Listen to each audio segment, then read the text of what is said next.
Bonjour, je suis Hakim La'alam et je vous propose ma chronique du jeudi 1er février 2024. Elle s'intitule Ils sont déjà dans ta chambre à coucher, connard!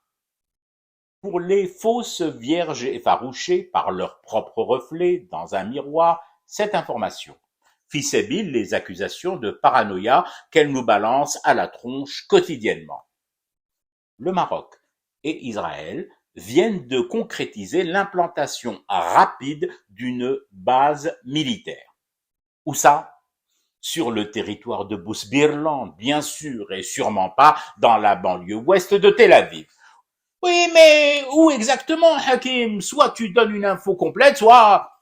On se calme, les amis, on se calme. Vous voulez une information complète, voir les coordonnées GPS du lieu? Y a qu'à demander.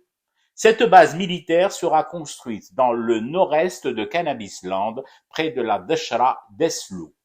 Et comme je vous sens friand de détails ce matin, et que je me sens moi-même en veine de confidence, je vous précise le profil, l'identité opérationnelle de cette caserne militaire d'Eslo.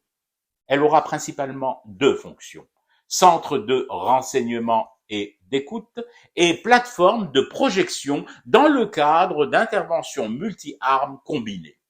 Ça va comme ça ou je continue? À voir votre regard gourmand et la salive qui coule déjà de vos babines, je vais continuer. Manquerait plus que vous me fassiez un AVC et qu'en plus vous me le reprochiez parce que je ne vous aurais livré que des bribes d'infos. Non. Eh ben, allons-y gaiement les cocos. Alors un peu de géographie et beaucoup de géostratégie pour les nuls que nous sommes. La base en question se trouve exactement à 68 kilomètres de l'enclave espagnole de Melilla et à 180 kilomètres de Marnia. Dois-je rappeler que Marnia n'est pas une ville de l'Antarctique ni un hameau du comté de Birmingham? Marnia, c'est بلادكم يا واحد الحركة du خواخويزم يخوي سلالتكم et toute la lignée de votre زرع المرة. 180 kilomètres de distance entre cette caserne et Marnia. Alors un peu de maths, après la géographie. Oh, j'exagère un peu en parlant de maths. Disons juste des calculs. Buchet et Qorayset. Quel est le plus ancien missile encore en fonction, en activité dans l'armée israélienne? Le Jericho 1. Oui, 1 parce qu'entre-temps, Israël a sorti le 2, le 3 et suivant.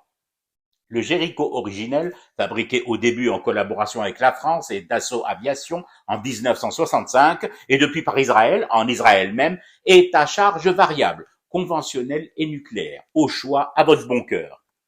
Et le Jericho 1 a une portée de 500 kilomètres. Largement de quoi faire 2 fois 180 kilomètres. 181 kilomètres la distance qui sépare la province marocaine d'Esloub de Marnia. Je rappelle tout ça au cas où certains des Khawahawistes ne suivraient plus la démonstration. Alors, toujours parano le Hakim, toujours à la recherche désespérée de sujets étrangers, de thèmes extérieurs, afin d'éviter de parler des problèmes de son pays et de continuer ainsi de bénéficier de l'argent de la net.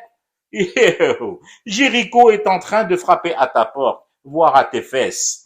Et les missiles de portée pareille, avec une charge de 650 kg en mode conventionnel et de 20 kilotonnes en version nucléaire, lorsqu'ils sont locked, verrouillés sur une cible, ne font pas de différence entre ceux qui tiennent à l'intégrité de leur pays et ceux qui sont des douanes sous le déguisement tellement, mais alors tellement confortable d'opposants éternels, de rentiers perpétuels de la Madaniya, Monsieur Askaria. Je fume du thé et je reste éveillé. Le cauchemar continue. C'était Hakim La'alam. Je vous retrouve samedi pour une autre chronique et une autre façon de dire son amour à l'Algérie.